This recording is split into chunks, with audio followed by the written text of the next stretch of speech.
CJI B R. Gavai इसी महीने retire होने वाले हैं। उससे पहले वो तमाम कार्यक्रमों में हिस्सा ले रहे हैं। इसी सिलसिले में सीजेआई गवई एक ऐसे कार्यक्रम में बोलने के लिए पहुंचे जहां पीएम मोदी भी मौजूद थे। यहां सीजेआई गवई ने जो कहा, अब उसकी हर तरफ चर्चा हो रही है। तो साथ ही कहा यह भी जा रहा है कि यह बात कहकर सीजेआई ने इशारों इशारों में पीएम मोदी सहित पूरी मोदी सरकार के लिए एक अहम संदेश दे दिया है।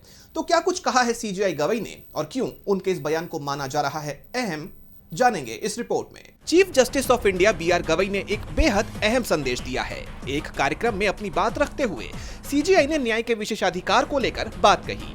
दिलचस्प बात यह रही कि इस दौरान पीएम नरेंद्र मोदी भी वहां मौजूद थे। सीजेआई गवई राष्ट्रीय कानूनी सहायता वितरण तंत्र को मजबूत करने पर आयोजित एक सम्मेलन में बोल रहे थे। उन्होंने कहा कि न्याय कुछ लोगों का विशेषाधिकार नहीं बल्कि हर एक नागरिक का मौलिक अधिकार है। न्याय का प्रकाश समाज के हाशिए पर खड़े अंतिम व्यक्ति तक भी पहुंचे। कानूनी सेवा की असली सफलता आंकड़ों या रिपोर्ट्स में नहीं है बल्कि आम आदमी के उस विश्वास में है कि कोई न कोई उनके साथ खड़ा हुआ है।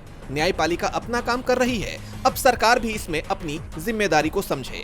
ये कार्यक्रम राष्ट्रीय विधिक सेवा प्राधिकरण यानी नालसा की 30वीं वर्षगांठ के मौके पर आयोजित किया गया था, जिसमें पीएम नरेंद्र मोदी मुख्य अतिथि के तौर पर मौजूद थे। सीजेआई गवई ने सीधे प्रधानमंत्री के सामने ये स्पष्ट कर दिया कि कानूनी सहायता सिर्फ एक सरकारी स्कीम नहीं है, ये देश के हर एक नागरिक का अधिकार है। उन्होंने एक तरह से यह इशारा कर दिया कि सिर्फ न्यायपालिका ही नहीं बल्कि सरकार यानी कार्यपालिका को भी ये सुनिश्चित करने में अपनी पूरी ताकत लगानी होगी कि गरीब और वंचित लोगों को भी आसानी से और मुफ्त में न्याय मिल सके।